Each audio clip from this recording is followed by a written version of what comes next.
Dans cet épisode, nous vous proposons un intérieur club sur la haute montagne. Mis à part les triathlètes vivant proches de massifs montagneux, rouler en haute montagne peut faire relativement peur, que ce soit au titre de l'effort physique que cela implique, mais également concernant le matériel et la technique nécessaire pour assurer sa sécurité et ne pas trop souffrir. Oui, une bonne part de souffrance sera inévitable. C'était une grande inconnue pour nous jusqu'à l'été dernier et un séjour d'une semaine dans les Alpes, notamment pour le duathlon et le triathlon de l'Alpe d'Huez. Cette nouvelle aventure avait soulevé beaucoup de questions chez nous, alors vierge de toute ascension significative. Nous avons souhaité à travers cet épisode partager avec vous quelques conseils appris au travers de notre expérience et péripéties. En espérant qu'il vous soit utile et qui sait, vous donne envie de vous attaquer au com des cols mythiques du Tour de France, ou bien juste essayer à travers toute cette souffrance de prendre un peu de plaisir. Bonne écoute.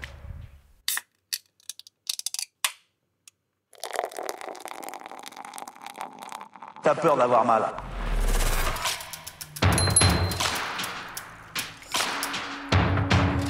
C'est une trompette.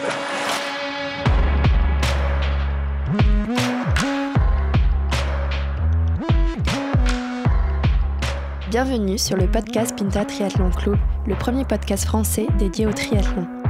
Dans chaque épisode du PPTC, vous retrouverez des interviews, des conseils et des actualités sur l'univers du triathlon. Bonne écoute!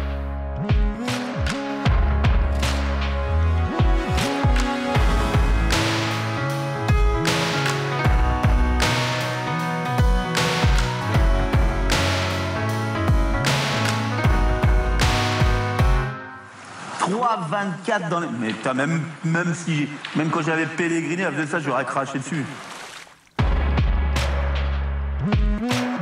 Bonjour à tous et bienvenue sur le podcast du PPTC, le premier podcast français dédié au triathlon. Aujourd'hui, nous vous proposons un intérieur club dédié au vélo en montagne.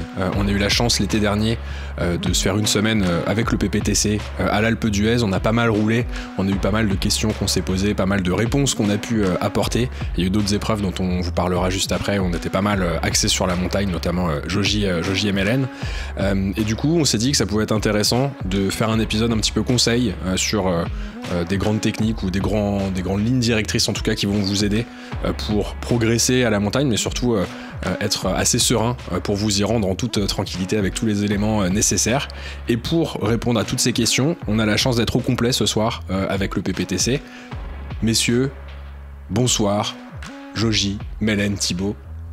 Comment allez-vous ? Ça, c'est une belle introduction. Ouais, très belle introduction. Bonjour à tous. Bonsoir. Bonjour à tous, ça fait plaisir de se retrouver tous ensemble pour un intérieur club. Ouais. Ça faisait longtemps et c'est vrai que ça fait longtemps qu'on a envie de parler de la montagne. Oui, depuis cet été où on y était. Exactement, parce que quand on dit montagne, on pense au col mythique, hein, on pense au Ventoux, on pense à l'Alpe d'Huez, au Galibier, au Lautaret. Voilà. On peut encore en citer quelques-uns effectivement, mais on pense au Tour de France et on pense à ces épreuves mythiques et à Thibaut Pinot. À Thibaut Pinot, exactement. Et à Thibaut Pinard qu'on a avec nous ce soir.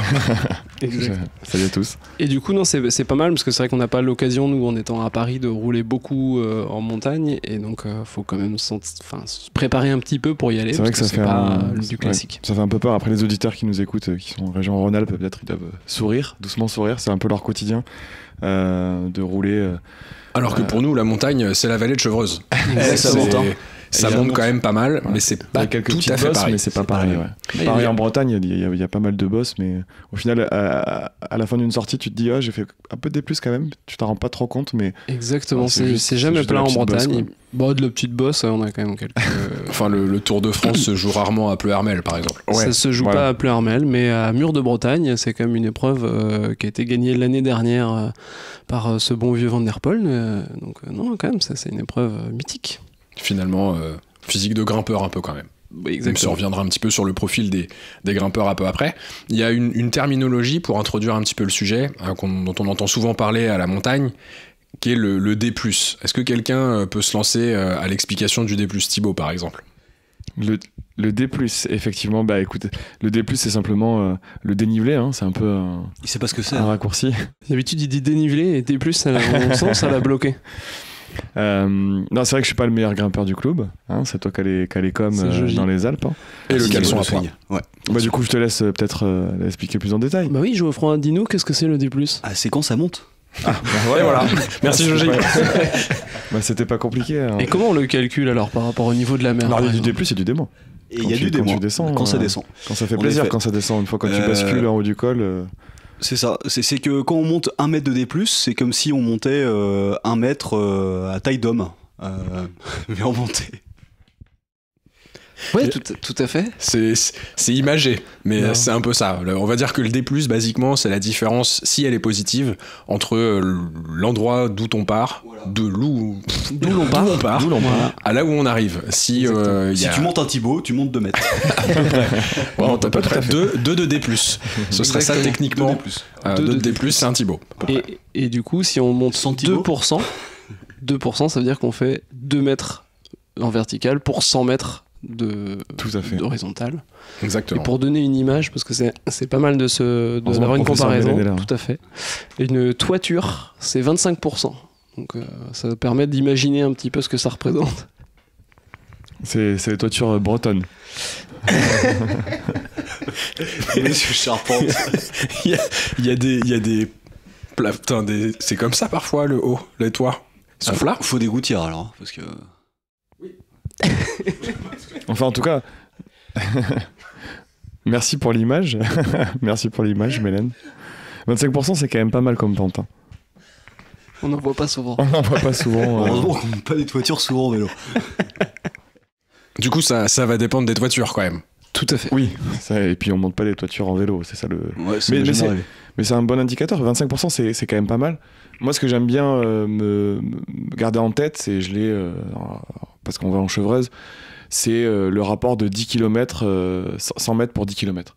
Donc en gros, quand tu fais une sortie de 100 bornes, tu montes, tu as 1000 de D+, tu montes 1000 mètres, et tu dis que là, c'est un ratio, bon, c'est pas insignifiant, mais c'est pas un énorme ratio, quoi. Bon, c'est un référentiel qui est facile à calculer. Et ça fait combien de toitures?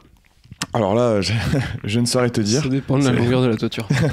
C'est ça le problème. Non, mais Mais, effectivement, c'est intéressant ce 1000 pour 100 mètres de D+. C'est effectivement, il y a quelques bosses, mais c'est pas extrême, quoi. T'es pas en montagne non plus. Alors, 1000 mètres pour 100 km. Ouais, donc 100 mètres tous les 10 km. Voilà, c'est ça. C'est un ratio qui, voilà, tu dis, à terme, quand tu roules un peu, voilà, tu dois grimper ça, ce type de ratio, sans trop de difficultés, quoi.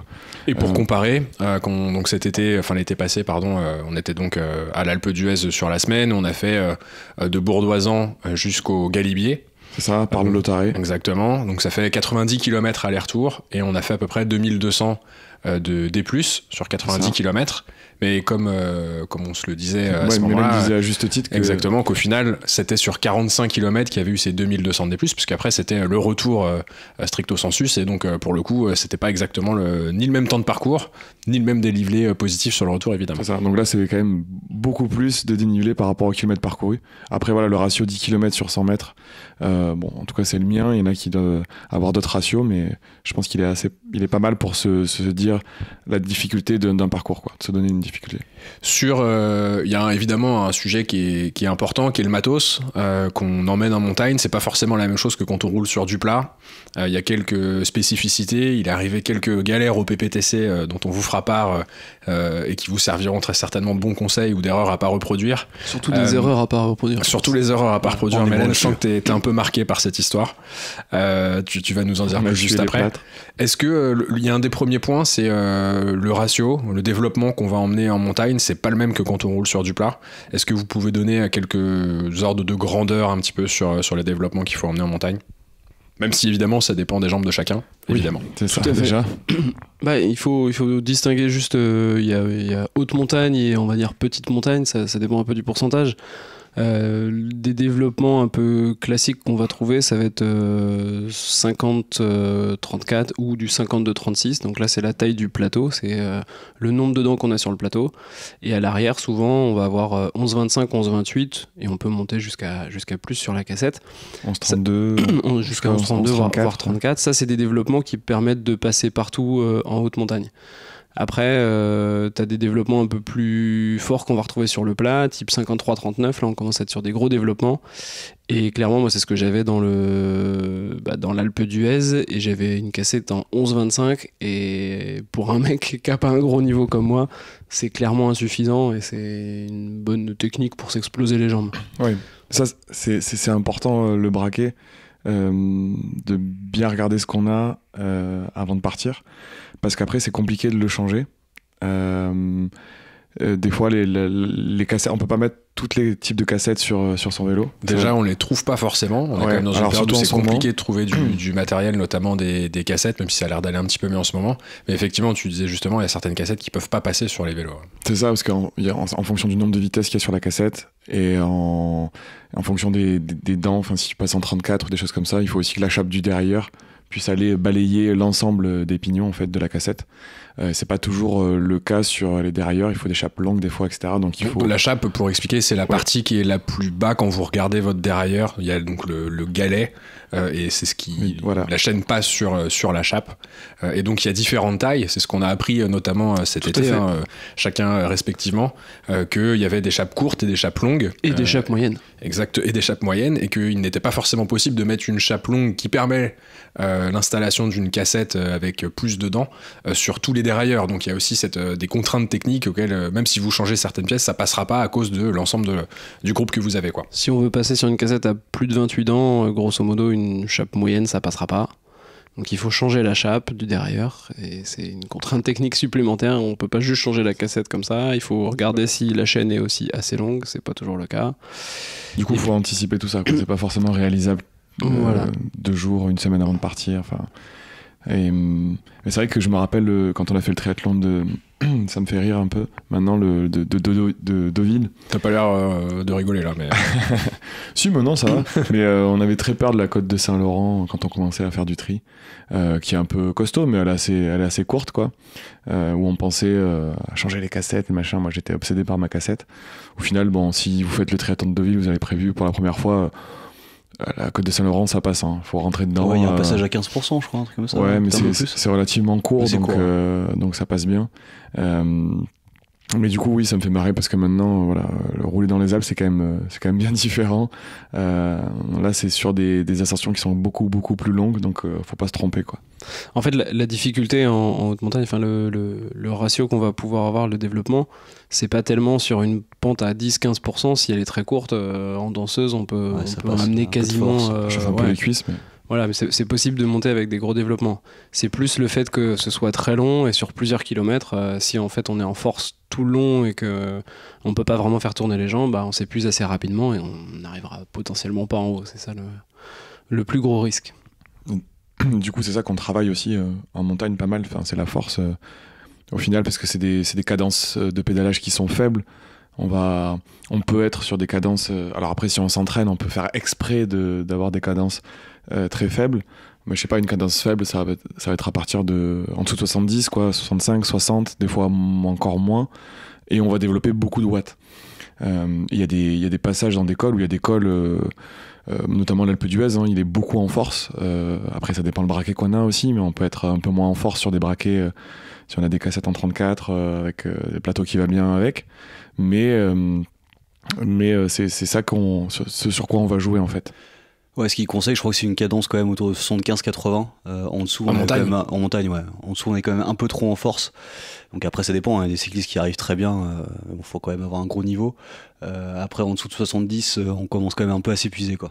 Et après, malheureusement, si t'as pas la bonne cassette, justement, le risque, c'est de pas avoir assez de tours, enfin, une cadence assez importante, d'être trop en force et d'un peu exploser. Du coup, l'ascension, elle est compliquée, quoi. Ouais, moi j'étais en moins de 60 de moyenne sur l'Alpe d'Huez, donc... Et la Sansa, c'était quoi? C'était petite brûlure dans les jambes, obligé de me mettre en danseuse et d'être un peu à l'arrêt, histoire de reposer les cannes, parce que c'était difficile. Ouais, et repartir après en pleine montée, c'est sympa. Ouais, clairement. L'autre point éventuellement, au-delà de la cassette et du développement, un point qu'il y a à prendre en compte quand on va en montagne, c'est aussi les roues qu'on choisit. Ça a plusieurs impacts sur le poids, on en parlera juste après. Mais il y a aussi, il peut y avoir certaines problématiques. Mélène, je me tourne vers toi. Je sais pas si tu veux expliquer un petit peu la raison de choisissez bien vos roues. Alors ouais, il y a le vélo de manière générale aussi. Oui, n'hésitez pas à racheter un vélo, on est toujours pour. Non, il y a un sujet, c'est que en fait les roues carbone ont de l'intérêt quand on commence à avoir des vitesses assez importantes. Il y a un effet d'entraînement des roues carbone. Merci. Tout à fait. Et en montagne, on a tendance à aller quand même moins vite que sur du plat ou en descente, donc les roues carbone ont un peu moins d'impact. En tout cas, les hauts profils de roues carbone ont moins d'impact.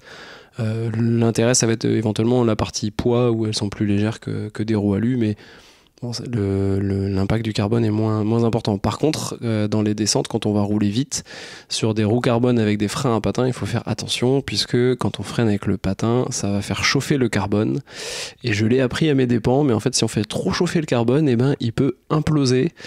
Ce qui m'est arrivé dans le Ventoux, où, sur la descente du Ventoux, ma roue a commencé à être particulièrement voilée. Du coup, on a décidé de s'arrêter à un bike shop où je me dis bon, peut-être juste pouvoir me remettre la roue dans l'axe. Et le mec me dit non, là c'est bon, ton carbone il a implosé, donc t'as perdu 1000 balles. Donc ta roue est morte. Et du coup, j'ai comment c'est possible. Il me dit en fait t'as freiné pendant trop longtemps. Du coup, ça a fait chauffer le carbone et il a fini par imploser. Donc, en fait, on t'avait dit, en descente du Ventoux, faut pas freiner. Il faut pas freiner. Ça sert à quoi? Et je pense pas que ce soit dans le Ventoux que je les ai pétés. Je pense que c'est plus je les ai fragilisés à l'Alpe d'Huez parce qu'il y a beaucoup de virages par définition. Et t'avais une hauteur de roue très importante. Pour le coup. C'était pas des roues adaptées. C'était des 60, donc c'est assez haut et frein à patin. Frein à disque, j'aurais pas eu ce problème. Ce qu'on nous a expliqué, c'est qu'effectivement, en fonction de la hauteur de roue, l'alliage, ou en tout cas la matière ou la qualité du carbone qui était sur la bande de frein pouvait être un peu différente parce qu'elle n'était pas censée être soumise à ce type de freinage et que du coup c'était ça aussi, c'était vraiment le choix de la hauteur de roue et de la conception même de la roue qui n'était pas faite pour la montagne qui a fait que une utilisation à mauvais escient l'a abîmé plus vite que de raison, quoi. Ouais. Et puis ce qu'il faut expliquer aux auditeurs, c'est que vous aviez fait avec Geoffroy pour vous préparer pour l'Iron de Nice les cinglés, c'est ça? Les cinglés du Ventoux. Les cinglés du Ventoux qui consistent à faire 3 ascensions par les trois versants du Ventoux dans la même journée. Exactement. D'affilée. Et là, vous étiez à l'issue de la deuxième descente. Pas du tout, c'était la première. De la première descente. C'est ça qu'il faut. Première descente. Très bien. Ouais. Du coup, ça a peut-être été fragilisé quelques semaines avant. Je pense que c'était à l'Alpe d'Huez. C'était un mois après l'Alpe d'Huez, donc voire un peu moins. Ouais. Et puis aussi, ce qu'il faut prendre en compte, c'est que pour le freinage aussi, ça on l'a sûrement déjà évoqué dans les épisodes précédents et notamment avec Nicolas Barbe quand on parlait, je pense, de comment bien choisir son vélo, c'est que ça offre pas le même freinage des patins sur des roues carbone sous des temps pluvieux. Alors je sais que quand nous on était à l'Alpe d'Huez, on s'est toujours arrangé pour ne pas avoir à descendre en vélo l'Alpe d'Huez sous la pluie. Ce qui est une bonne chose parce qu'on n'était pas forcément tous équipés de freins à disque. Les freins à disque freinent beaucoup mieux sous la pluie, en particulier je pense quand tu descends un col comme l'Alpe d'Huez où tu lâches à peine les freins, tu prends 60-65 km/h assez vite avec plein de virages, il vaut mieux être équipé avec des freins à disque, quoi. Ouais, ou au moins vérifier l'état des patins aussi, parce que en effet les patins ça s'use vite, donc vaut mieux arriver avec son vélo avec des patins neufs si vous êtes en effet avec des patins. Après ça veut pas dire que si vous avez des freins à disque, faut pas vérifier que les freins sont pas usés, qu'il faut pas refaire le niveau. S'ils sont hydrauliques, bien remettre ce qu'il faut. Ouais, c'est ça. Mais de manière générale, en fait, tout simplement, et ça on n'avait pas pensé à le faire à Paris, mais on l'a fait en arrivant. Ouais. Faites réviser les vélos, tout simplement. On l'a fait au bout de 2-3 jours, quoi. Après quelques descentes. Non, mais en vrai, je sais pas, vous allez juste pas mal grimper, descendre à des allures importantes. Enfin, je pense qu'une erreur, elle est fatale en montagne. Juste faites réviser le vélo. Faites-le vous-même si vous êtes bricoleur. Ouais, ou si vous êtes bricoleur, faites-le vous-même. Mais... Et souvent en montagne l'été, c'est parce qu'il manque les magasins de cycles pour faire réviser, donc... Mais ils n'ont pas toujours une paire de roues carbone de rechange. Ils peuvent toujours te louer un vélo. Ils peuvent toujours effectivement te louer un vélo. Il y a un autre point sur les roues, puisqu'on était sur ce sujet qui est important, qui est au-delà du freinage, etc., d'avoir la bonne hauteur de roue. C'est aussi le poids, t'en as parlé rapidement. Tout à fait. Le poids, c'est un sujet important sur le vélo et sur l'équipement qu'on doit embarquer sur son vélo. Typiquement, les prolongateurs à la montagne, je connais pas votre avis, messieurs, mais... Tu peux descendre avec sur les prolongateurs, c'est sans frein, mais bon... pas très utile. Pas hyper. C'est un peu risqué. Ouais, et puis même le... Ouais, non, les puis ça rajoute du poids. Oui, et puis même les vélos de chrono, les roues profilées... Alors on a eu des... Arnaud Guillou qui montait, ou Colin Arros qui montait l'Alpe d'Huez sur le triathlon en ouais.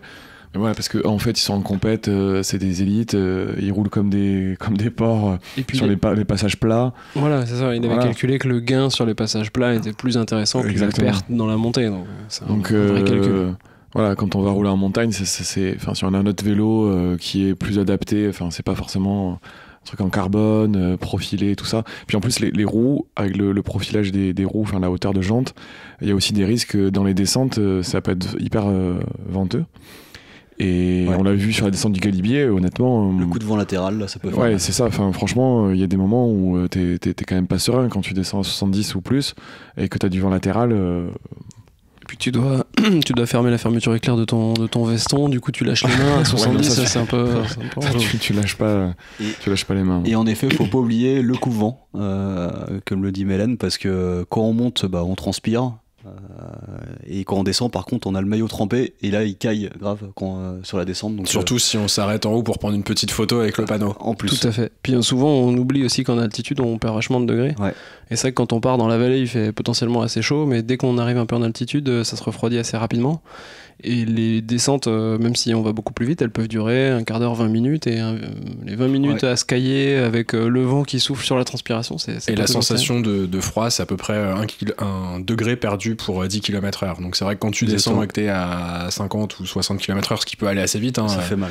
Tu perds déjà à 5-6 degrés alors qu'il fait déjà pas très chaud là-haut, quoi. Donc c'est cette combinaison de 3 facteurs, l'humidité plus l'altitude plus la vitesse, qui fait qu'effectivement il fait vraiment pas chaud une fois là-haut. C'est pour ça qu'on voyait souvent les pros mettre le journal à l'intérieur de la veste, quoi. Pour se réchauffer, le petit coupe-vent, les manchons, c'est vrai que c'est pas mal, c'est un truc qu'on peut facilement enlever, même potentiellement dans l'ascension, on peut les enlever, donc c'est pratique. Ouais, ce qui est bien, c'est d'avoir des choses qu'on peut mettre et enlever, et quand on les enlève, on peut les mettre derrière dans une poche. On n'est pas forcément bloqué, quoi. Et en termes d'alimentation, faut aussi plutôt privilégier les gels. Quand même, dans la montée, c'est quand même plus facile à manger que les bars. Que les bars, qui sont quand même plus difficiles à mâcher, surtout quand on est un peu au seuil et qu'on a du mal à respirer. Et puis garder les bars, en effet, pour le col, pour fêter ça. Tout à fait. Sur la deuxième ascension du Ventoux, on l'avait fait, c'était Malocène sur la deuxième, et en fait on s'était un peu fait surprendre parce qu'il y a presque 4 bornes d'affilée à entre 10 et 12%. Et moi je commençais à être un peu dans le dur, donc j'ai voulu manger une barre, je pense pendant le 2e kilomètre, et clairement elle n'est pas passée parce qu'il y a trop de pourcentage et elle était difficile. Et j'ai dû faire une petite pause parce que je commençais à avoir vraiment mal au bide, et je pense qu'un gel serait beaucoup mieux passé, ça aurait fait le job et j'aurais pu récupérer un peu d'énergie, mais ouais, la barre en pleine montée, c'est pas hyper conseillé.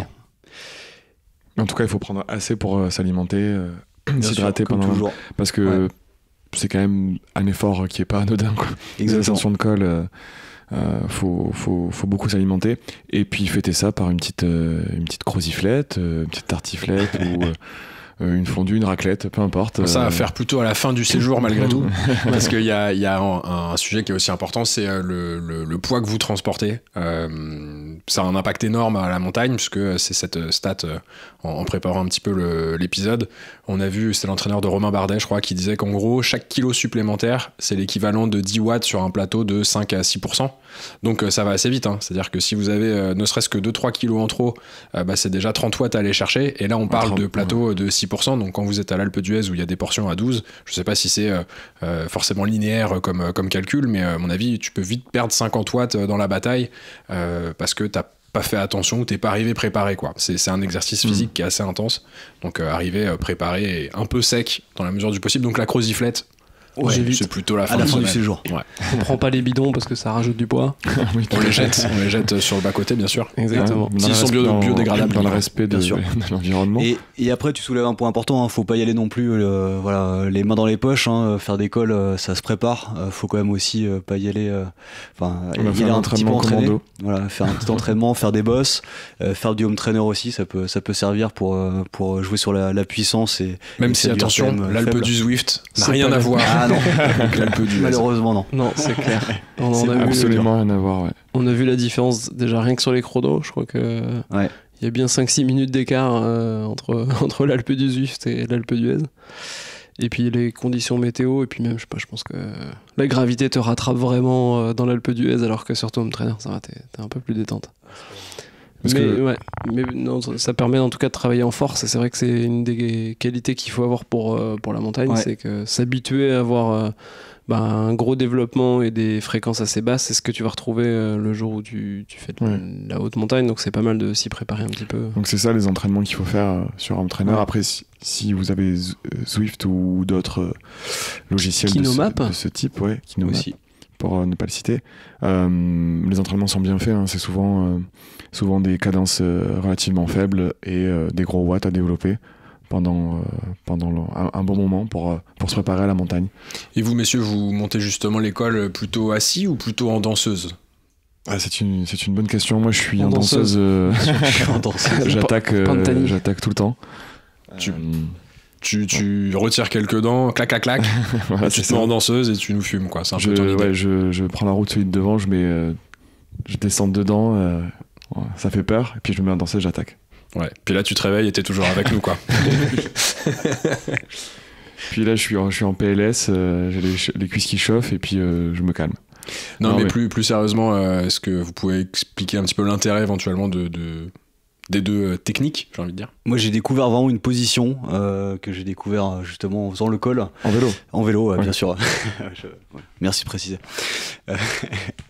Et je suis plutôt assis pour le coup, et avec le bassin bien calé sur la selle. Et finalement, c'est là où on arrive justement à bien développer de la puissance au niveau des jambes. C'est alors je sais pas, les os, le sacrum, si je dis pas de bêtises, non? Ouais. On va dire que ça s'appelle. On va dire que c'est ça, on va l'appeler comme ça. Sur les fesses que vous sentez, voilà, faut bien qu'il soit vraiment calé sur l'arrière de votre selle. L'arrière de la selle, exactement. Bien assis. Ouais, les mains sur les cocottes ou sur le cintre, et ça permet vraiment de développer au centre du centre. Au centre du centre. Pas dans le centre. L'avantage, c'est que vu qu'on va moins vite qu'à l'accoutumée, même si on n'a pas les mains sur les freins, c'est pas très grave. Ouais, effectivement, c'est une position qui peut être assez confortable. Vraiment, le frein, il sert pas à grand chose. Mais c'est vrai que le fait de bien tenir le cintre, il y a comme aussi un effet de levier avec les jambes, avec les bras, pas trop non plus, mais c'est vrai que cette position-là, ça permet vraiment de déployer la puissance. Et en effet, plutôt la danseuse, quand ça monte très très fort ou qu'on a besoin de reprendre un peu de rythme pour relancer un peu de tours par minute, ça peut être bien. Relâcher un peu les cuisses. Et le bas du dos aussi, parce que de se mettre debout, c'est vrai que ça fait du bien aussi, ça soulage un peu justement quand t'es bien assis et calé et que t'es un peu en force. Tu peux vite travailler un peu trop les lombaires, c'est vrai que te mettre debout, ça permet de changer un peu de position et de détendre tout ça. Tu profites du poids du corps pour appuyer sur les pédales, donc ça te fait une petite pause entre guillemets quand on est sur un col qui est assez long. Mais c'est vrai que par contre, à la différence des bosses qu'on peut avoir du côté de chez nous, ça dure 3-4 minutes où tu peux te permettre de faire presque tout en danseuse. Là, si tu commences à te lancer dans l'ascension d'un col en danseuse, tu vas vite te rasseoir parce que... Après, justement, quand tu te mets aussi en danseuse et la position sur la selle, en tout cas, donc ces deux positions en montagne, il y a un point qui peut être important pour ceux qui sont un petit peu dans le détail malgré tout, c'est la rigidité du cadre. Parce que en fait, on est sur des phénomènes de torsion, justement, quand tu es plus en force, tu tords un peu plus ton cadre, et en fonction du coup de la qualité du carbone que tu as, en tout cas ce que tu cherches, confort versus transmission de la puissance dans les roues, plus tu veux transmettre correctement la puissance, plus il faut que ce soit rigide, mais moins ça va être confortable. Donc on n'a pas forcément évidemment 10 vélos en fonction du col qu'on va grimper, mais gardez bien en tête que ça peut avoir un impact un petit peu sur les performances, mais surtout sur le confort. Donc, et puis le confort on s'en fout, quoi. C'est la perf. Non mais vous l'aurez compris, en gros c'est une position bien compacte sur le vélo. Main sur le cintre, faire un peu levier avec le pied qui... Et le plus dur, je trouve, c'est pas vraiment la position, c'est aussi le rythme auquel monter. C'est-à-dire qu'il faut toujours garder quand même un rythme constant, et ce qu'on dit souvent, c'est que c'est à la limite de l'essoufflement, c'est-à-dire qu'on a du mal, on pourrait pas parler, on a vraiment du mal à parler. Moi je parlais très bien dans la prise. Ouais, t'allais pas assez vite, c'est pour ça. C'est pour ça que t'as pas le record. Bah ouais, t'étais derrière moi. Et l'objectif, c'est justement qu'on soit à la limite de l'essoufflement et qu'on arrive à garder ce rythme-là tout du long. Et il faut savoir que par exemple monter un col comme l'Alpe d'Huez, ça peut être, c'est un peu plus d'1 heure en général, donc faut se dire voilà, on se lance dans un col qui va durer au moins 1 heure, donc faut prendre un petit rythme tranquille. Faut prendre son mal en patience. Faut bien souffler aussi, t'as bien soufflé, bien oxygéner les muscles. Et on part pour 1 heure, et l'Alpe d'Huez et on fait que 12 km. c'est ça, 12 ou 13. Ouais. Mais il y a des petits messages sur la route, c'est vrai que c'est toujours toujours un peu stimulant. Tu passes accélère notamment. Accélère, voilà. Où tu vois des messages souvent pour le Tour de France. Allez Thibaut. Alors toi tu l'as pris pour toi, mais c'était pour Thibaut Pinot. C'était pour Thibaut.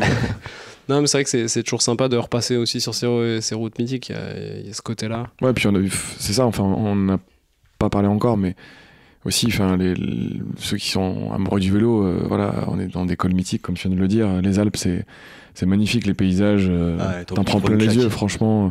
Voilà, encore une fois, les auditeurs qui nous écoutent de la région, ça les fera doucement sourire, mais vous avez une région qui est magnifique. Donc, et tous ces cols-là, on a vu des coureurs incroyables les grimper. Donc, franchement, ça fait un petit pincement au cœur quand on est en haut du Galibier, en haut de l'Alpe d'Huez. Rien que d'en parler, t'as la petite larmiche, Thibaut. Il repense à la bière en haut de l'Alpe d'Huez, c'est pour ça. Non, mais c'est vrai que c'est un vrai plaisir d'arriver au col et de se dire je l'ai fait. J'avais d'acheter la petite borne qui va avec. Nombre de fois que j'ai vu passer le Tour de France du côté de Valloire pour aller sur le Galibier, c'était le fait d'être enfin en haut du Galibier, c'était quelque chose, quoi. Et de voir qu'ils ont mis moitié moins de temps, et là tu te dis ça fait quelque chose aussi. Ok, d'accord, là je vois à peu près le niveau de performance. Il y avait un sujet aussi dont on voulait parler avec vous, c'est les descentes. Parce qu'effectivement, c'est, comme dirait Thibaut, c'est pas le tout de grimper. Voilà. Et puis derrière chaque montée, il y a une descente. C'est vrai. Tout à fait. Donc il y a quelques petites techniques, éventuellement conseils pratiques sur les descentes une fois qu'on est en haut. Alors Thibaut, toi, comment tu descends ? Non, il reste toujours à l'arrière. Moi, je ne freine jamais déjà. Les mains sur les freins, tout le temps. Les mains dans le dos. J'observe le paysage et voilà, je descends. Non, mais enfin, il y a plusieurs choses à dire sur la descente. C'est la position, par exemple, qu'on peut employer sur le vélo. Alors, si on est très confiant, on peut mettre les mains dans les cintres, avec une position un peu plus aérodynamique. Ça, c'est la position de base, ça. Il faut d'ailleurs, hein. C'est là où tu peux mieux le freiner. Conseiller en ligne droite, quand même. Ouais. Tout à fait. Main dans le cintre. Ouais. Tout à fait. Après, on peut très bien mettre les mains sur les cocottes aussi si on est moins serein. Voilà, mais c'est pas recommandé. On a moins de maîtrise de son vélo. Voilà, il y a plusieurs écoles. Et on peut garder toujours les mains sur les freins. Ça, c'est recommandé. Parce qu'il faut toujours être alerte et du danger qui peut se présenter. Notamment freiner avant le virage. Donc il y a un effet de trajectoire. Parce qu'après, c'est parfois trop tard. Parce qu'après, c'est parfois trop tard. Anticipé. Non, mais ça peut être aussi dangereux. Mais après, c'est un peu des codes qu'on peut retrouver sur la voiture, la moto, peut-être plus la moto, vous qui êtes motard. Plus la moto, tout à fait. Le freinage, il se fait en amont du virage pour pas freiner dans la courbe et risquer de perdre le contrôle du vélo. De patiner. Tout à fait, il y a deux choses. C'est que si tu freines dans le virage, le risque, c'est soit de faire chasser la roue arrière ou la roue avant. Et c'est également quand tu freines, alors si tu freines du frein avant ou frein arrière, ça a pas l'air très c'est pas bien. fou. Et après, si tu freines du frein arrière, ça a aussi tendance à te plaquer vers la pente, donc à te coucher encore plus et donc à prendre plus d'angle et à tomber. À l'inverse, frein avant, ça a tendance à te relever, mais c'est plus dangereux parce que tu risques de bloquer la roue avant. Il faut stabiliser le vélo avec le frein arrière et ensuite freiner à l'avant. C'est là où ça freine vraiment, c'est le frein avant et pas le frein arrière.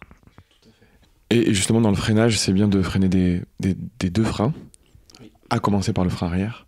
Je crois que c'est ce que je venais de dire. Oui, mais c'est bien. Ouais, non, mais faut le répéter. C'est bien. Et du coup, on commence par quel frein ? Le frein arrière. Et surtout, non, c'est par rapport à le carbone et qui peut potentiellement imploser, pensez à freiner plutôt d'un coup sec, on va dire des freinages assez forts, plutôt que des freinages continus entre les virages, parce que ça fait chauffer le carbone. Il vaut mieux un bon freinage d'un coup qui permet de réduire la vitesse et ensuite on commence à prendre sa courbe plutôt que d'être tout le temps les mains sur les freins et de vraiment ralentir seulement. Ce qui me rappelle quelqu'un qui descendait, je crois qu'il y avait une fille qui descendait l'Alpe d'Huez très très lentement avec les mains sur les freins en permanence. Il vaut mieux effectivement, comme tu dis, se laisser un peu aller, freiner avant le virage, prendre le virage et ainsi de suite. Mais c'est vrai que c'est assez fou la vitesse que tu prends dans l'Alpe d'Huez quand tu descends, quoi. T'es très très vite. Tu descends plus vite que les voitures. Ouais. Ah oui, non mais puis t'as clairement. aussi envie de voir ce que ça fait de faire une descente de col un peu vite, quoi. Donc il y a aussi ce risque de se laisser un peu griser. Ouais, enfin quand tu vois le ravin. Et justement le regard. Ça te calme. Le regard, on n'en parle pas assez, c'est sûr. Pour prendre les bonnes trajectoires.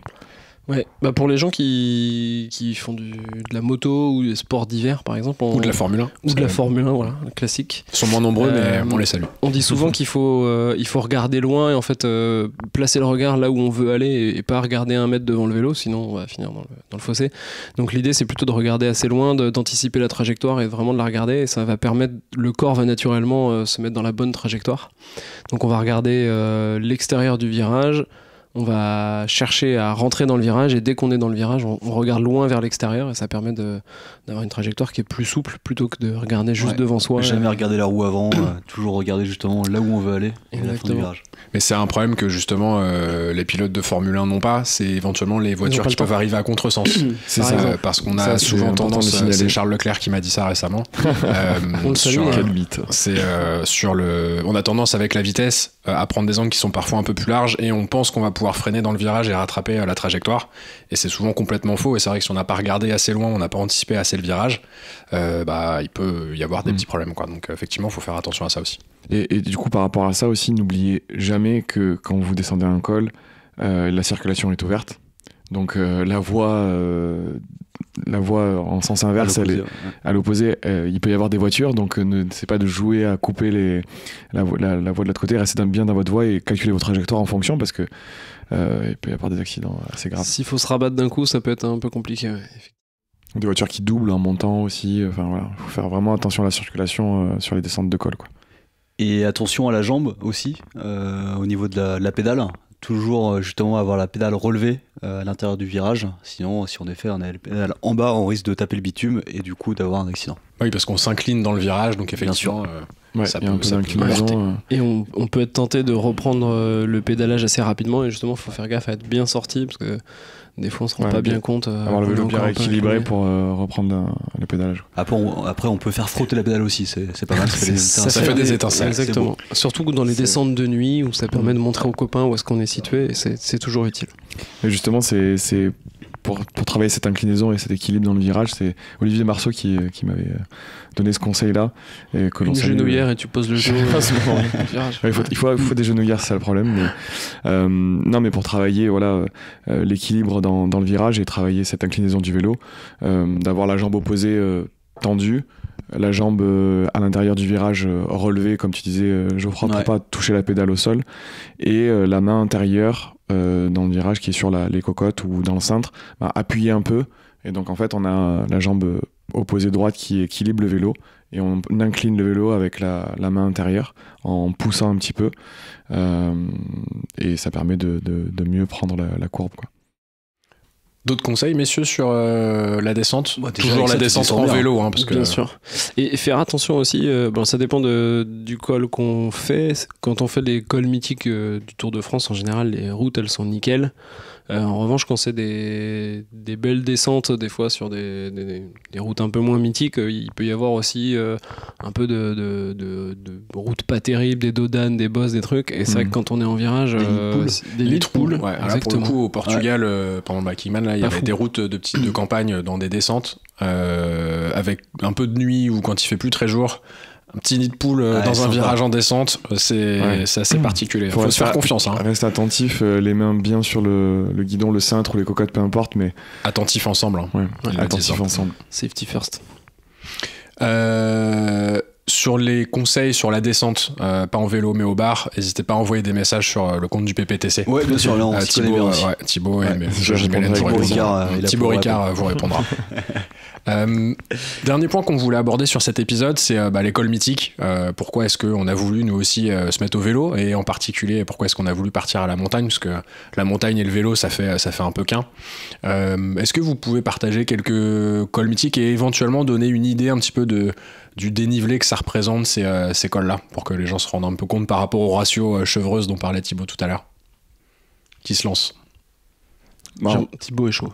Ouais, on peut se lancer par déjà les 2-3, vous avec le Ventoux qu'on a pu faire.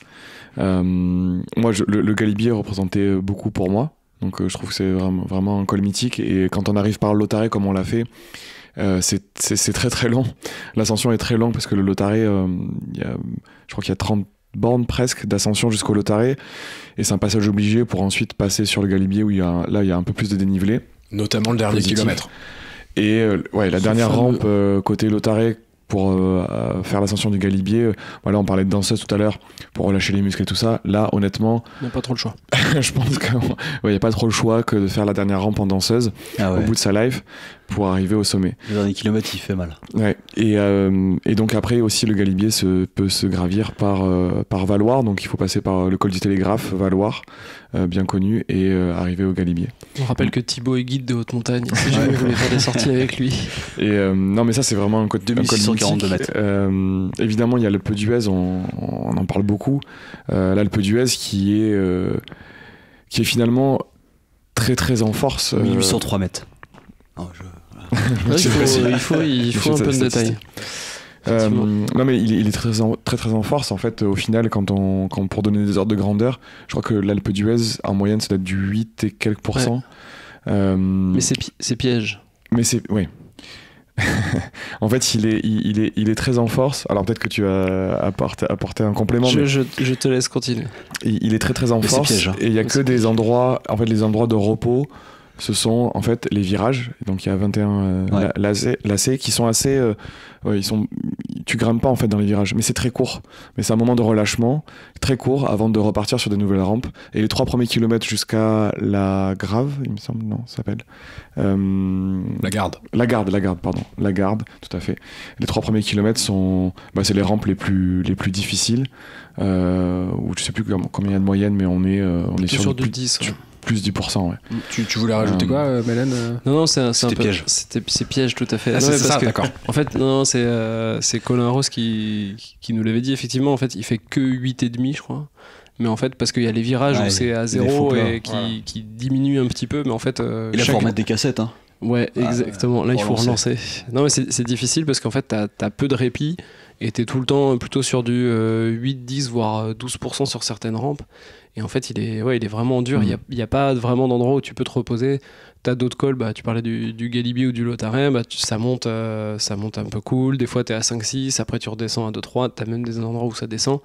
Là, l'Alpe d'Huez, il n'y a pas de répit, quoi. Et c'est pour ça qu'on... Non, ouais, par contre, le Lautaret plus Galibier, c'est long, quoi, en fait, en termes de kilomètres. Ouais, tout à fait.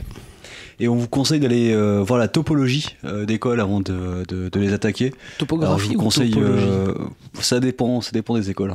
C'est piège aussi. Et je vous conseille d'aller voir sur col-cyclisme.com qui détaille justement kilomètre après kilomètre le pourcentage des cols. Et ça permet justement de voir des couleurs différentes. Donc quand c'est rouge, méfiez-vous. Tout à fait. Et quand c'est noir, et quand c'est noir, n'y allez pas. Non, mais effectivement, c'est intéressant parce que ça permet aussi un peu moralement de se préparer à l'effort. Parce que l'effort peut être très long et c'est vrai de savoir qu'il y a des zones où on va récupérer. Ça permet de se remettre un petit peu en jambe, de s'alimenter, de se regonfler, on va dire. C'est vrai que si le col il est tout rouge ou tout noir, faut juste serrer les dents, quoi. Il y a toujours plusieurs versants, donc vous pouvez toujours attaquer par. Enfin, ça dépend. L'Alpe d'Huez, par exemple, il n'y a qu'un versant, si je dis pas de bêtises. Hein. Ouais. Il y a deux façons de le monter, mais le col mythique, le passage mythique, il y en a qu'un. C'est plus les 21 virages. Donc il y a toujours un versant qui est peut-être un peu moins dur que l'autre, donc allez-y à tâtons. Tout à fait. Après, on a le Ventoux. Le Ventoux, ouais. Ça, on peut... 3 versants, on peut en parler. On peut tout à fait en parler. Le Ventoux, c'est un col mythique 1912 aussi. 1912 mètres. Ouais. Et pour le coup, il est plus long que l'Alpe d'Huez. Il est moins tout le temps en force parce qu'il y a des petits passages où on peut aussi se reposer. Alors ça dépend des versants. Mais il est assez particulier parce qu'il y a, en fait, tout en haut, il n'y a pas du tout de végétation parce que c'est très exposé, d'où le nom Mont Ventoux. Et surtout, en fait, il y a un paysage qui est un peu particulier. On a un peu l'impression d'être exactement, c'est un peu lunaire, tout à fait. Et en fait, l'arrivée est assez dure. Paysage lunaire. Oui.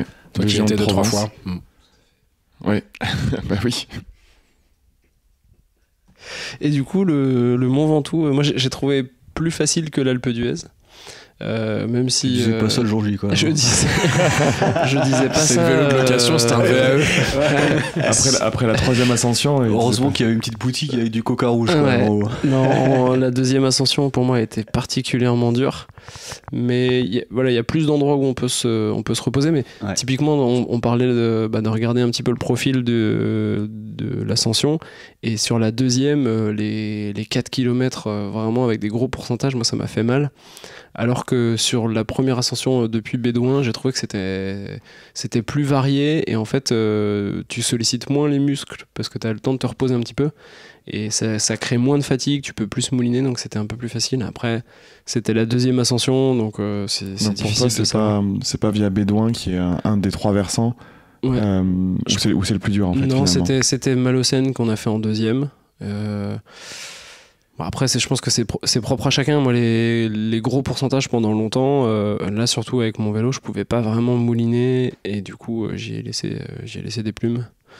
Et donc effectivement et puis c'était le 2e aussi, quoi. C'était le 2e, je venais de péter ma roue, donc j'étais pas forcément dans des très bonnes dispositions. Et je me souviens quand on est reparti sur la 2e ascension, je dis putain, j'ai envie de le tordre, et c'est lui qui m'a tordu. On a réussi quand même à faire les 3 versants. On a réussi, ouais, tout à fait. Ça fait quand même 4500 de D+. Ouais, on a mis 1h30, je crois, de mémoire. C'est sympa, ça, comme petite journée. Descente en plus. Ouais, très sympa. Félicitations. Sinon, après, il y a d'autres cols mythiques qu'on s'est notés. La Croix de Fer, je pense que c'est un peu notre petite liste où qu'on aimerait bien faire pour retourner dans les Alpes. La Croix de Fer, le Tourmalet, le col de l'Isoire qui est le col de l'Ambraman. Tout à fait. Parce que c'est vrai que... oui, mais bon, après, oui, voilà, c'est un peu le col mythique de l'Ambraman. Mais c'est vrai que parce qu'on parle de tout ça, de rouler en montagne, etc., c'est que aussi ça peut servir si vous faites des triathlons, notamment des triathlons un peu compliqués, enfin un peu avec du dénivelé. Il y a souvent des parcours vélo qui sont assez difficiles. Et d'ailleurs, voilà, on avait fait cette semaine dans les Alpes, bon, évidemment pour le plaisir, pour faire tester le triathlon de l'Alpe d'Huez. Mais vous, Geoffroy et Mélène, vous avez fait ça aussi pour avoir un peu de confiance, se rassurer aussi, et le Ventoux aussi, pour l'Ironman, où à Nice, il y a sur les 180 bornes, il y a 2002 je crois, de dénivelé. Vichy, c'est à peu près pareil. Vichy, c'est à peu près pareil maintenant. Je crois qu'ils ont changé le parcours vélo. Et 2002 sur 180 km. Oui, bien sûr. Mais voilà, quand on va rouler un peu en montagne comme ça, on peut se rassurer. Après, évidemment, ceux qui se préparent pour l'Ambraman, comme Romain et Kevin, que l'on salue, qui l'ont fait, et Yvan, bien évidemment, il faut aussi se préparer à rouler sévère en montagne, quoi. Donc, il y a quand même un intérêt à faire la montagne en fonction de ce qu'on prépare aussi comme triathlon, comme épreuve. C'est clair. Tout à fait. Est-ce que, messieurs, vous avez un petit souvenir de Tour de France, parce que c'est un peu comme ça quand même qu'on suit le vélo en France, hein, un petit souvenir à la montagne, une épreuve du Tour de France qui vous a un peu marqué quand vous étiez gamin, ou récemment d'ailleurs? Vas-y. Ouais, bon, moi j'en ai une, c'est le contre-la-montre à l'Alpe d'Huez. Celui où y a Ulrich qui part, y a je sais plus qui part 2 minutes après, c'est un contre-la-montre sec sur l'Alpe d'Huez, et Armstrong part juste après, et Armstrong rattrape Ulrich sur l'arrivée, quoi. Donc il fait une montée monstrueuse. Bon, après maintenant on sait un peu pourquoi, mais il avait un bon vélo. Il avait un super vélo, mais non, mais bon, voilà, ça reste quand même un contre-la-montre mythique, donc je me rappellerai toujours. Et c'est le retour de l'Alpe d'Huez au Tour de France cette année, si je dis pas de bêtises, non? Tout à fait. C'est bien probable. Info à vérifier. Infox. C'est une infox. Non, mais effectivement, ça fait longtemps, je pense, qu'il n'y a pas eu l'Alpe d'Huez au Tour de France, et il me semble qu'il y a un retour qui est prévu. Toi, Mélène, une épreuve du Tour de France en montagne qui t'a marqué un peu? Tout à fait. Jalabert ou Ventoux? Non, j'allais dire plutôt Thibaut Pinot, parce qu'on en parle depuis tout à l'heure, avec son directeur de course. T'es grand, exactement. Ça, c'était une super ascension. C'était il y a 4 ans, quelque chose comme ça, de mémoire. Et effectivement, ça m'avait impressionné de le voir partir comme ça et de mettre tout le monde d'accord. Voilà, c'est le type d'étape aussi. Un beau souvenir bleu-blanc-rouge. Exactement. Donc je confirme l'étape 12. On te le dit dans l'oreillette. Arrivé en effet, donc c'est les commentaires de Christian Prudhomme qui me dit ça. Arrivé Briançon, Alpe d'Huez, donc l'arrivée en haut de l'Alpe d'Huez, donc ça va être une étape à regarder, hein, bien sûr. Merci à notre armée de stagiaires de nous fournir des datas en temps réel. Exactement. C'est magnifique. Toi, Joji, une épreuve du Tour ? Ouais, écoute, pas spécialement. Là, comme ça, c'est vrai que je me rappelle aussi de celle que Thibaut citait. Une très belle épreuve. Pas de Pantani, pas de trucs comme ça. Alors, Pantani, record de l'ascension de l'Alpe d'Huez. Bah oui. Alors sur Strava, bon, c'est Romain Bardet. C'est Romain Bardet. Ouais. Parce que Pantani, il n'avait pas Strava à l'époque. Mais Pantani, je crois que c'est pas 36 minutes. 36 ou 38. On va demander à notre équipe data de vérifier. Ils sont sur le coup là. Et moi, toi, Olivier ? Et moi, du coup, c'est aussi Armstrong, c'est aussi l'Alpe d'Huez. C'était en 2001 avec Deluc. Où l'épreuve, je crois que toute l'étape, il est un peu dans le dur et tout, il fait comme si de rien n'était. Au final, à 10 km de l'Alpe d'Huez, il fait rouler le train bleu. Coup de poker. Ouais, et là, il n'y a que Ulrich qui suit, il se retourne, il lâche Deluc et il le revoit plus. Et ça, c'était grandiose. C'était quand même pas mal. Est-ce qu'on a l'info en temps réel ? Tout à fait, on a l'info en temps réel et c'était en 97. Pas minute, du coup, c'est l'année, ça non, j'ai pas. C'est 2-3 stagiaires qui vont sauter. Effectivement, le fameux record qu'on n'aura pas ce soir. Par contre, nos amis du triathlon de l'Alpe d'Huez proposent un nouveau format cette année. Qui laisse la possibilité d'exploser le record de Pantani. Exactement, puisqu'ils proposent la montée sèche en mode challenge. Et on est assez curieux de voir les chronos. Là, c'est Colin Arros qui avait décroché le record l'année dernière sur le triathlon M. Donc est-ce que cette année on va voir de nouveaux chronos ? Oh là là, Thibaut, s'il vous plaît, j'ai l'info, c'est bien 36 minutes, j'avais raison, et c'était Pantani, mais c'était en 95. Donc t'avais quand même faux sur une partie. 36 minutes et 40 secondes. Voilà pour. T'as la météo de ce jour-là? Et le com de Romain Bardet, il est de. Le com de Romain Bardet, il est au-dessus des 40 minutes normalement. C'était en 99 il me semble. Je crois qu'il va vérifier.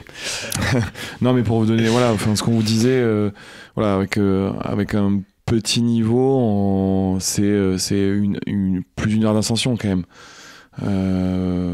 Voilà. T'as mis 1 heure, non? Ouais, et puis 1 heure tout pile, je crois. Ouais, 1 heure tout pile, ouais. Donc, en dessous, c'est. Ouais, après, dans le même style, 36 minutes, c'est. Je sais pas. Si tu parles lancé, ça va. Surtout ça. C'est une question d'élan en fait. Et Mélène, t'avais eu un commentaire aussi parce que je crois qu'il y en a qui le font en courant.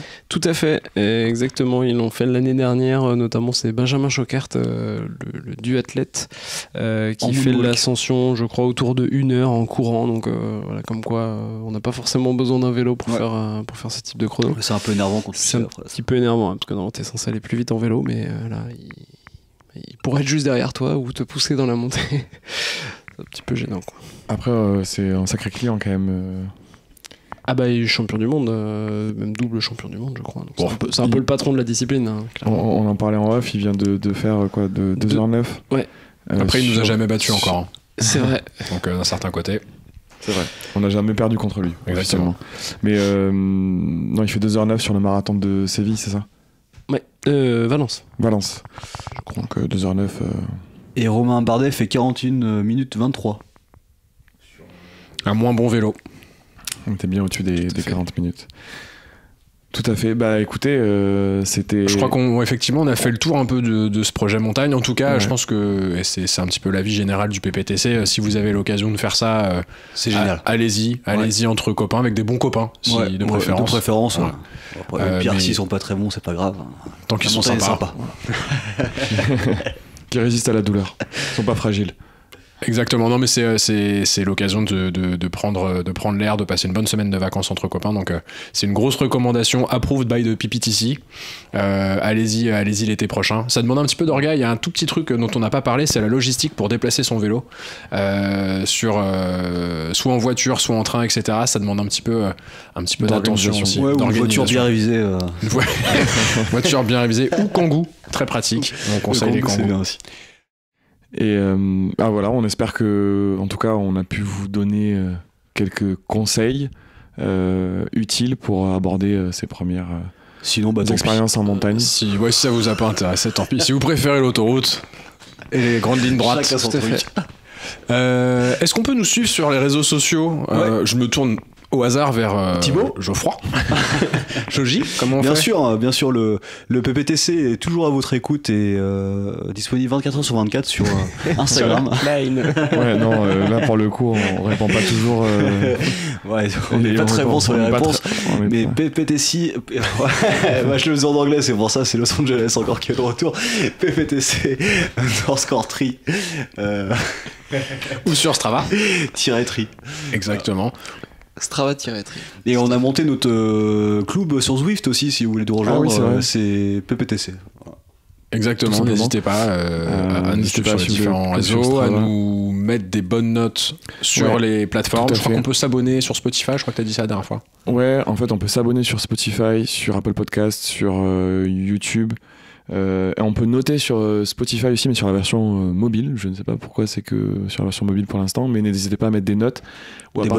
Des bonnes notes, bien sûr, à partager le podcast, en tout cas si ça vous plaît. Et à nous envoyer éventuellement en message sur Instagram les calls que vous souhaitez que le PPT fasse l'année prochaine. Ouais, non, peut-être pas.